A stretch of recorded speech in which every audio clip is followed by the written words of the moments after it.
Thank you, Arlene, for having me. I'm so excited to be here. I have never done this in 20 minutes, so it's going to be a lot of information. It's going to go fast, but I look forward to having a great conversation. I know it will be via chat. Please use it. I've got it open. I can see it. I want this to be as interactive as possible. So please engage with comments, questions. I'm going to be prompting you throughout our time together.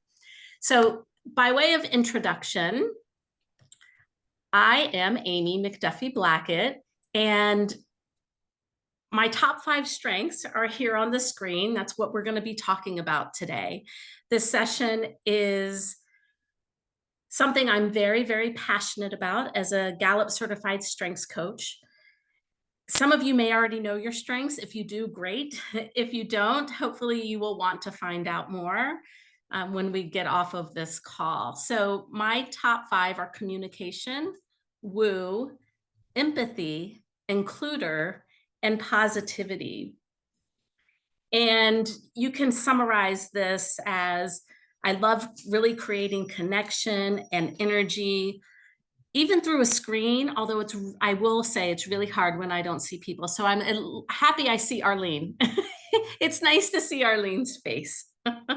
So I would love for you to please put in the chat the name you go by and one positive word that people have used to describe you.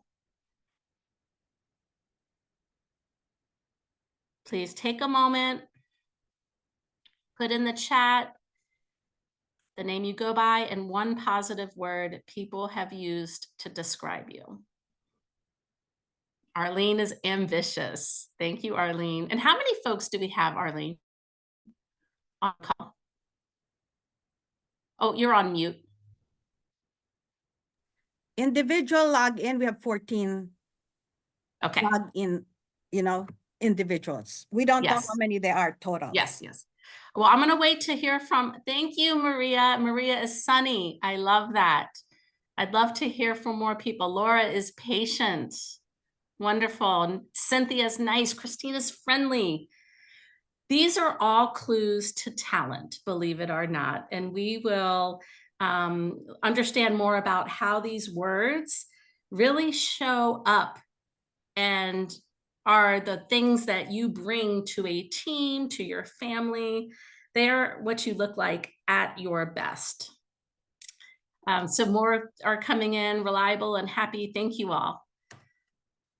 So let's look at where this began. So Don Clifton, known as the father of strength psychology, he's also the inventor of the Clifton Strengths Assessment. And as a psychologist, he was really frustrated with this focus on fixing people.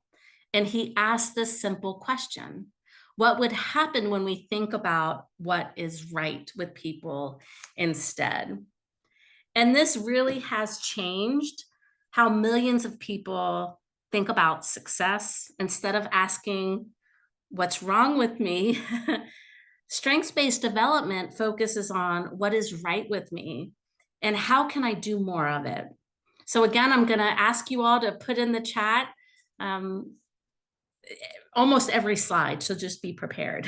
When you focus on what you do best, how does that impact your energy, your results? What does that look for you? I'd love to hear from as many folks as possible.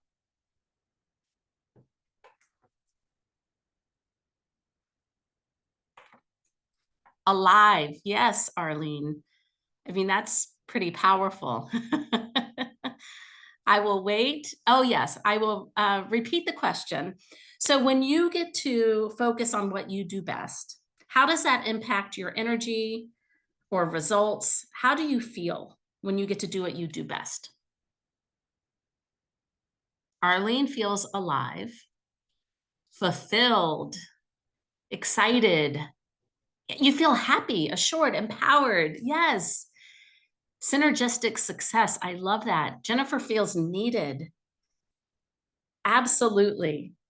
I love this. Very good. Thank you all for contributing. Unfortunately, you all may be well aware of this.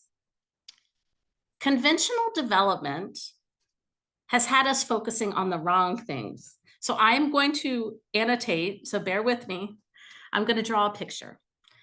And I want you to think of this star representing your talents. So when you take the Clifton Strengths Assessment, if you haven't, you can get two versions. There's the top 5. That is where you have your greatest power or potential. And then there's a full 34 version. The full 34 is all of the Clifton strengths in order for you. The top 5 are really important, so that's what we're going to focus on. So I want you to think of these points on this star as representing your talents. Well, with conventional development, we recognize the things we're good at, but instead of focusing on them because we're already good at them, we spend all of our time working really hard, filling in those gaps of our star. And as we do that, I'd love for you to put it in the chat. What happens to our star as we fill in those gaps? What does it become? And I know I'm not a very good drawer. A circle, thank you. Thank you, yes, because the goal of conventional development is to become well-rounded. It's become good at everything. But what actually happens when you do this? What happens to your points? Please put in the chat. When you fill in the gaps, what happens to those points of your star? They no longer shine. Thank you. You've lost your identity. That is exactly right. You are no longer you. I love this. You're crowded, not recognizable. You do not stand out. So the message here is we do not want to be well-rounded. Instead, this is what we want to do. We want to figure out what those things are that we do best, and that's where we want to focus. So now your little star is a really bad superstar, but you get the point. All right, let's move on because time does go by fast. Okay, we're doing pretty good. We're doing pretty good. Does anyone have any questions about conventional development, becoming well-rounded, versus strengths-based development? If so, please put them in the chat. And let me get rid of this terrible star.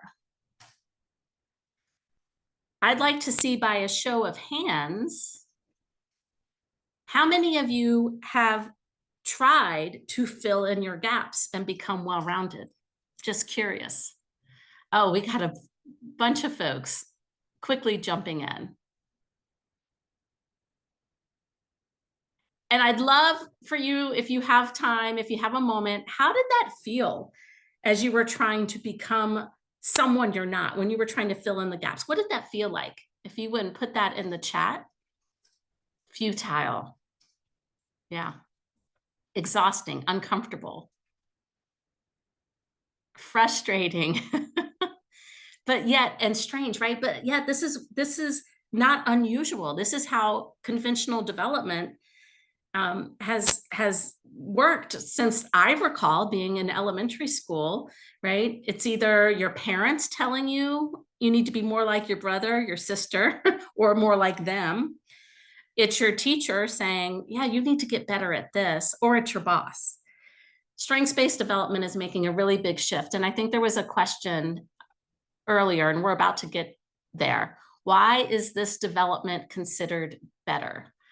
So great question. And it's coming. And you can already tell just by some of the comments, when we get to do what we do best, we can feel it. Versus those times when we're trying to fill in the gaps, all of these things are happening. So that is going to show up in our results.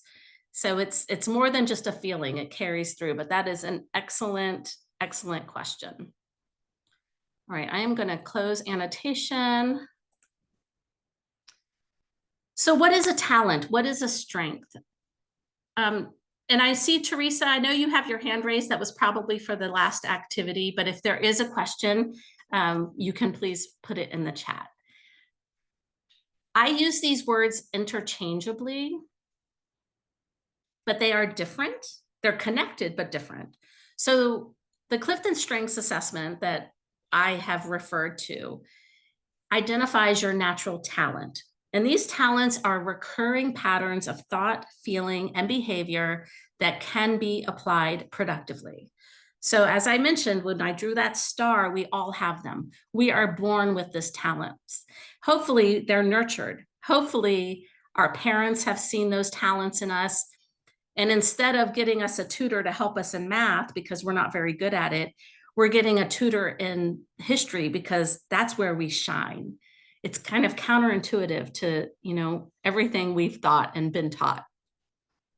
So these recurring patterns of thought, feeling, and behavior, they're quick, they're innate, they're so top of mind that for most of us, we don't even recognize them. They're like the nose on our face. We take them for granted. We assume, doesn't everyone feel this way? See what I see, right? Yes, a tutor for what we shine at. We need to change our parenting styles for sure. I know I've really adjusted how I look at my kids and parent them. And these talents, right, while we all have them, most of us have not turned them into strengths because, again, we don't focus on them as a culture, right?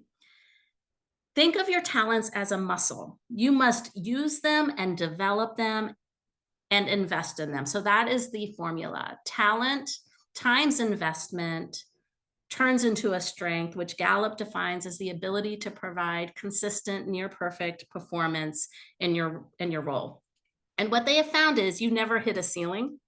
You can continue to grow and develop. You have literally exponential room for growth and development when you are building on a talent. So while communication is my number one talent, it has not always been a strength. In school, high school in particular, I was often put outside in the hallway because I talked too much. I was not using my talent productively. Rather, I was using it very unproductively, right? I was very disruptive. I have worked on that. It's still hard.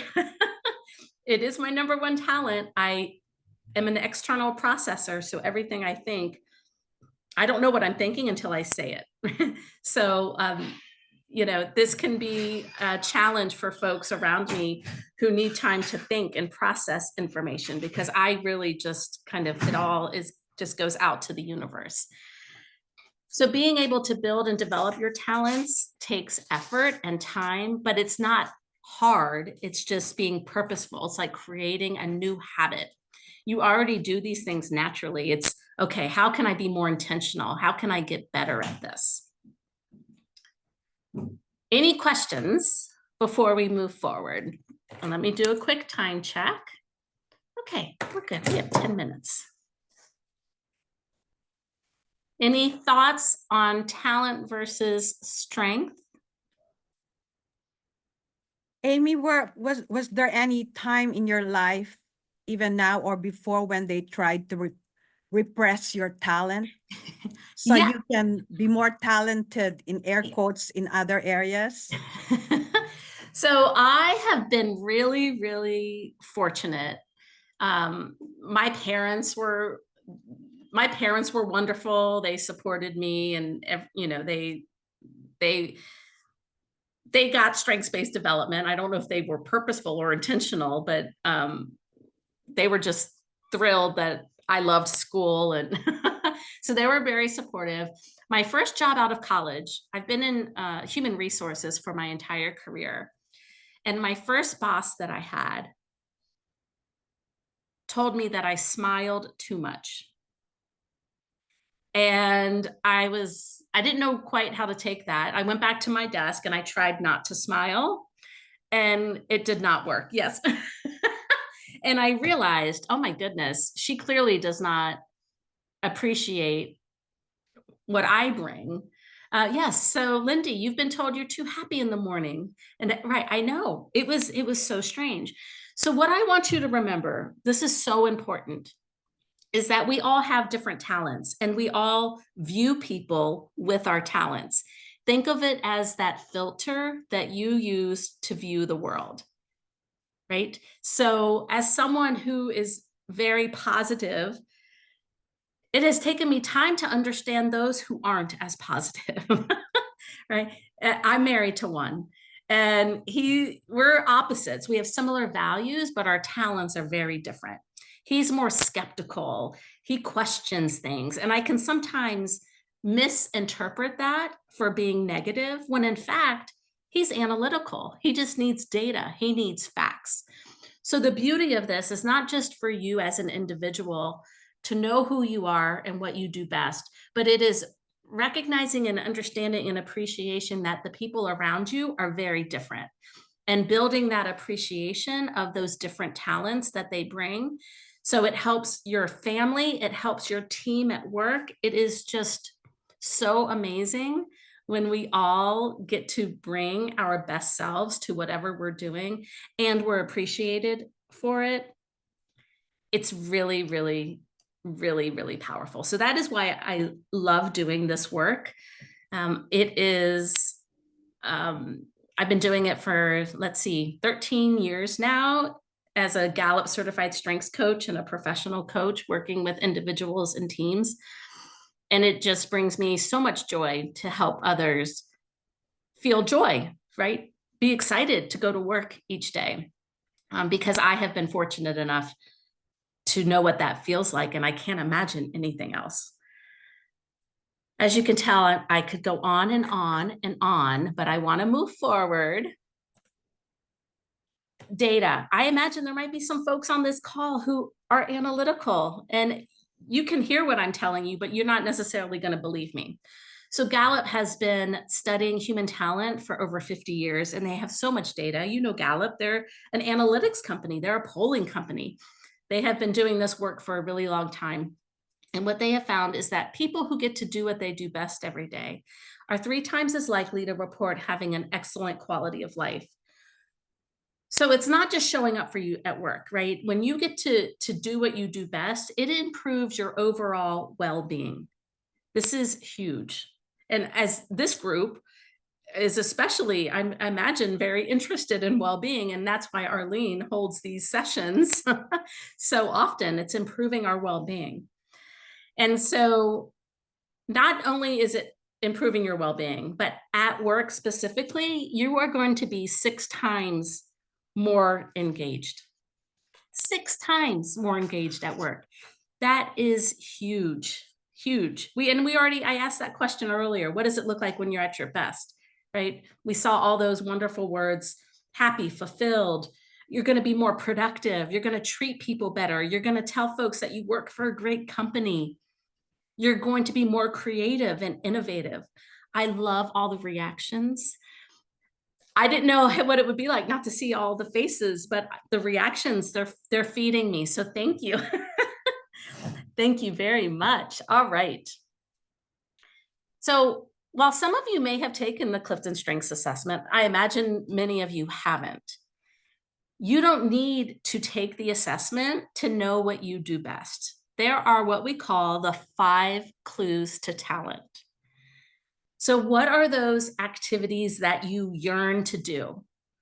Meaning, on a weekend when you have nothing planned, what is that thing you gravitate towards? Or at work when they're looking for volunteers, what is that activity that you instinctively raise your hand for?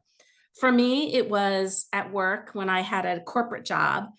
If they needed help with new employee orientation, I always raised my hand. I loved meeting new hires, welcoming them to the company, showing them around, being a resource for them.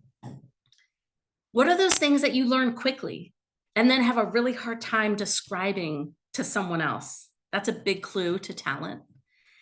And then what are those activities that give you deep satisfaction and that feeling of flow where time just passes? Like, I could stay on this call with you all for hours and I would be feeling satisfaction and flow that entire time. Right? And then glimpses of excellence. So Where do others notice excellence in you? So these are great questions you can ask yourself. And I do want you to think about it right now and kind of reflect on it. But these are also questions that you can ask of others if you're helping them figure out what they do best. And we already have a comment. Is it Julian? Uh, C. Julian. So I don't know if Julian's the first name, but problem solving, welcoming people, researching, silversmithing. I love this. You don't even want to stat. Thank you, Cynthia. Cynthia doesn't even want to eat when she's doing these things. So I want you to think about this. Oh, I love this. You all are just prompting to the next question I had. I want you to reflect. Think about those clues to talent. And I want you to answer this question in the chat. Put as many things in there as you can, right? I use my strengths every day by. What does it look like for you?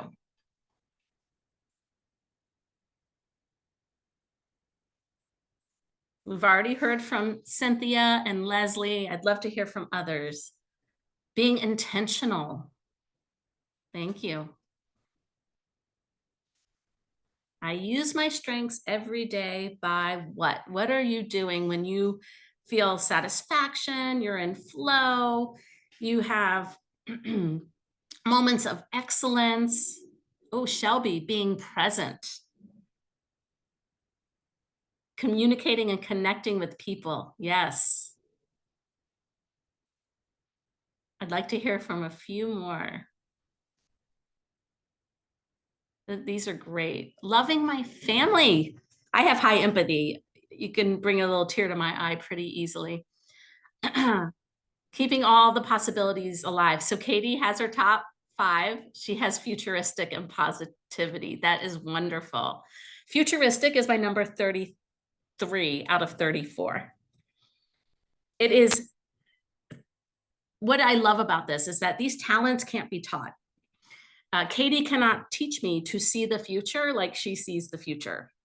I have to rely on my friends like Katie who have that vision for the future. And it's usually a positive vision of the future. And then my positivity is right there like, oh yeah, that sounds amazing. Let's do it, right? So it's like working together and amplifying these strengths is really, really powerful. Okay, I don't have time to share with you the 4 domains, but Gallup has identified the 4 domains of team strength or of leadership. You can just call them the 4 domains, where they have organized the 34 Clifton strengths into these 4 domains. And all of us lead with one of these domains. And these clues that I'm going to give you now will help you understand what they are. But in the chat, please share with us whether you think of yourself as a connector or a influencer, a thinker, or a doer. Are you a connector, an influencer, a thinker, or a doer? Connector. We got Teresa, who's a thinker. We've got a doer. Let's hear from a few more. Are you a connector? Kelly is a thinker and a doer. And we need all of us. Someone said, I feel like all of these, Kimberly. And some of us might have talents across all 4, but we definitely lead with something. There is, and the 4 domains are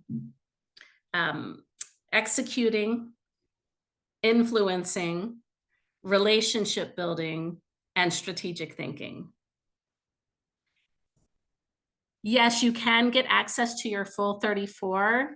You have to upgrade, so there is a cost. So if you were to purchase the top 5, it's $25. If you purchase the full 34, if you can afford it, I would recommend it because it provides a more complete picture of who you are. It is $60.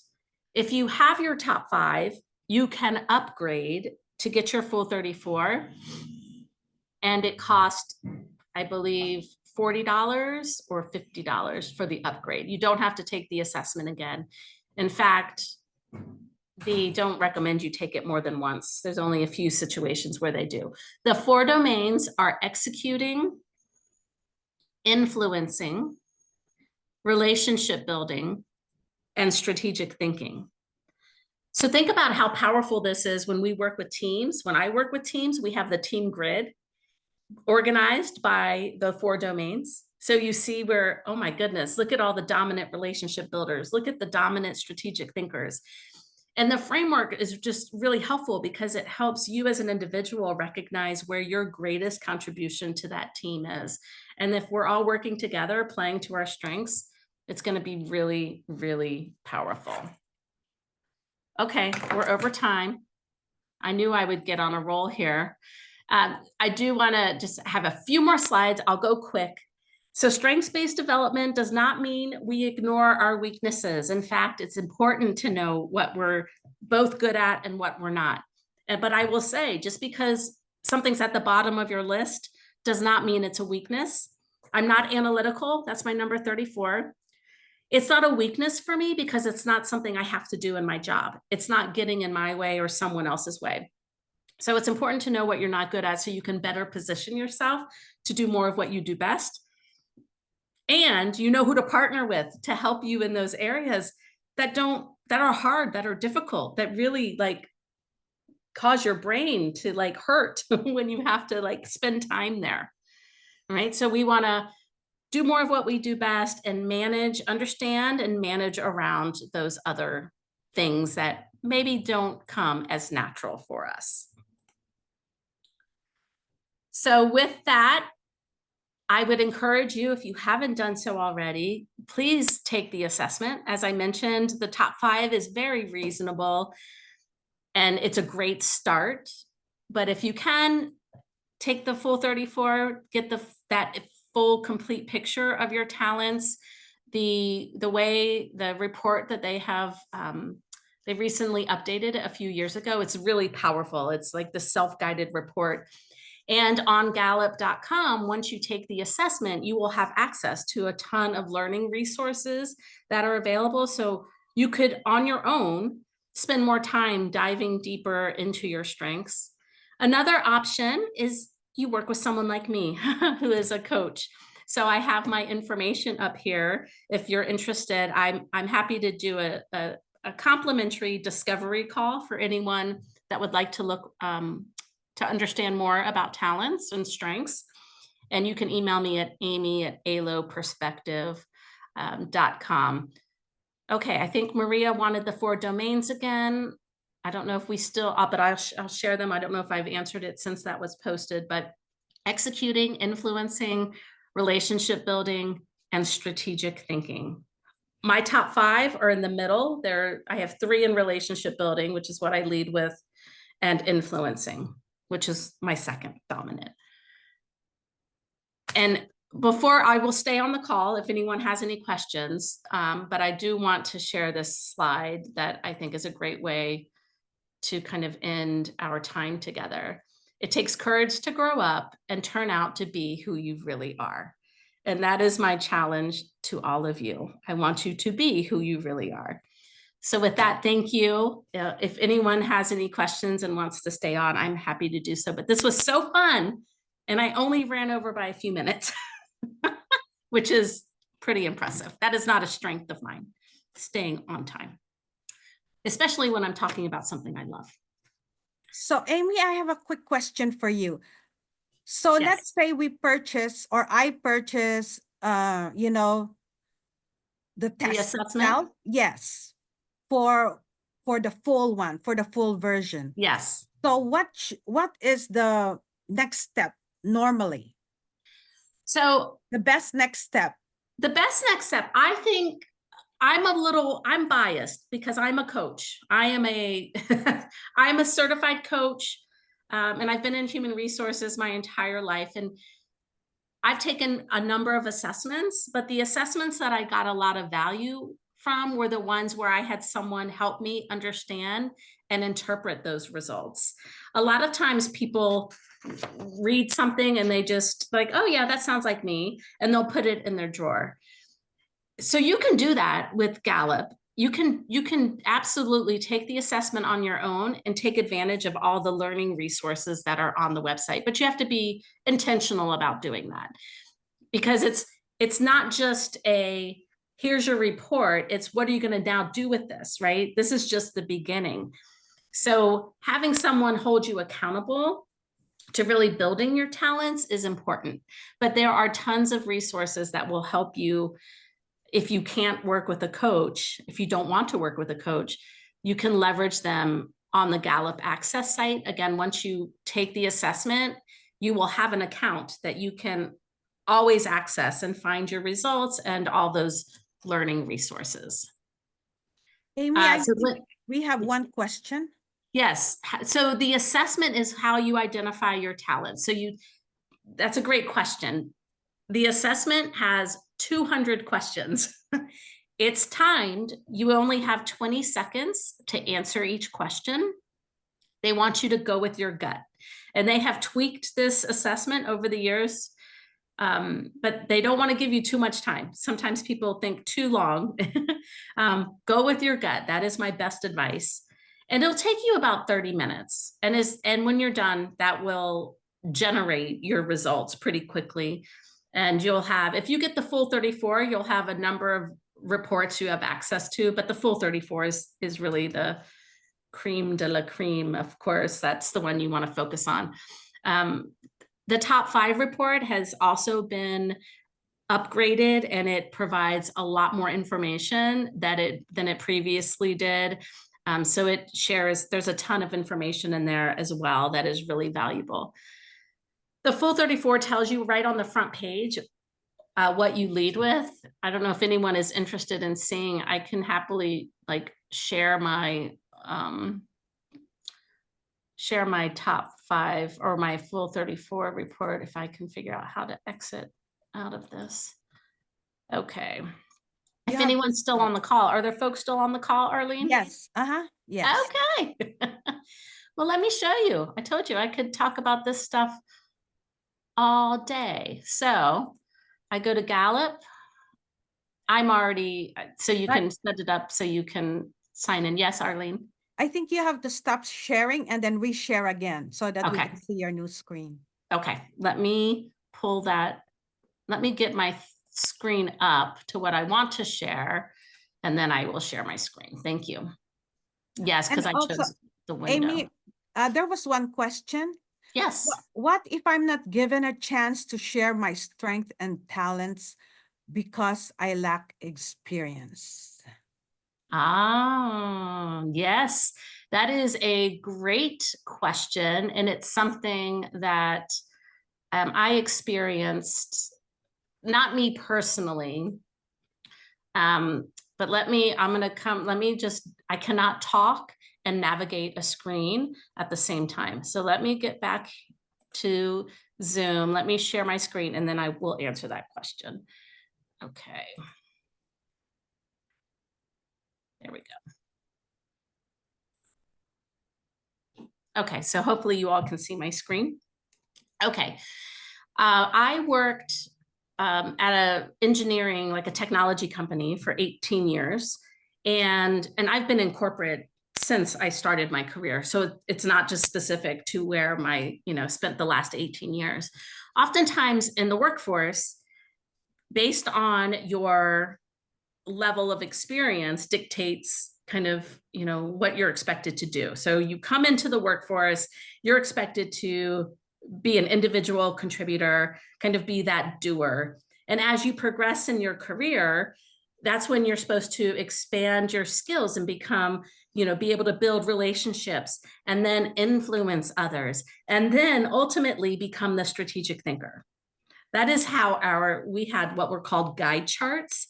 And that is how you went from level to level, was moving from the doer to the influencer to the relationship builder, and it couldn't be further from the truth. I worked with an early career professional. All 5 of her strengths were in strategic thinking. She had futuristic, strategic, ideation. she should be like working on a project up front, setting the strategy, right?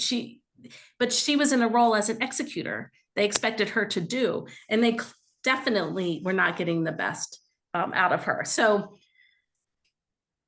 it is incumbent on you as the individual. That's why we had a career coaching program. We helped everyone figure this out so then they could communicate who they are and better design their career to support what they do best. But you have to first know what your talents are before you can then communicate them to others. But that is a really, really good question. And I hope that answered, I hope I answered it in a way. You need to own your career. And so you need to be leading those conversations. And it can be as simple as, you know what, you really get the best of me when I get to do these types of things, right? I can do these other things, but they're a little more draining and it may take me more time. So having I'd like to do more of this and maybe less of this. Hopefully you have a manager who is supportive. Arlene, do you have any suggestions? What you have shared so far are great. Okay. Yes. I know every company, environment, culture is different. At where I worked, we expected our employees to take ownership of their career. And, you know, a manager, this will help your manager if you can figure out who you are, what you do best. When it comes time for your annual review or how often you have those performance conversations, if you can go into it prepared, because if you're expecting them to talk about and identify what is best for you, they don't know you like you know you. It's really important for you to know, and then they can support your journey once you're able to communicate that to them.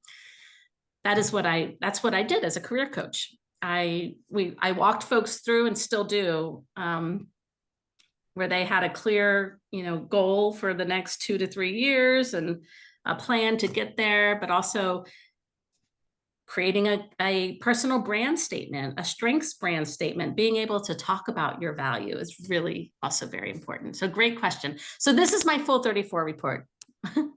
I forgot that I brought this up. So they have your 34 strengths, like it's your talent. They call it your talent DNA. I love it. So those 4 domains that I was telling you about, they're color coded, right? And it tells you right here on the front page, like what you lead with. And you see my bottom, I told you there's my little analytical. For those who are interested and want to stay on, these talents at the top, your 5 are what are called your signature themes. You have your greatest power and potential there, but you are more than your top 5. We have what we call dominant talents, supporting talents, and lesser or non-talents. And Gallup calls out those top 10 as kind of dominant talents, things you can build and develop. You may draw your line under number 8 or number 11 or number 12. It's really about reflecting and recognizing, I do this thing in all environments. It brings me energy. I excel at it, right? So there are ways, is this really a talent? And then when you get to those talents that are kind of here in the middle, these are things that you can call on if you need them, but they don't bring you energy. They're energy neutral. They take a little effort to get to, but you can do it. And then those things at the bottom, they're hard to get to. It takes a lot of effort and they drain you. I had a substitute teaching job the other day. My first time ever as a substitute teacher. They were 6th graders and they were asking me questions about fractions that I could not answer. It was great. Not really, but it was funny. Like I hurt my head. Like, what? Fractions? I don't know. So I asked, who loves math in the classroom? Who, right? Which of you really enjoy math and have a lot of, the clues to talent. So that kid raised their hand, and I asked her to help solve the problem, and she did, and it was great. So play to your strengths, people. That's my advice.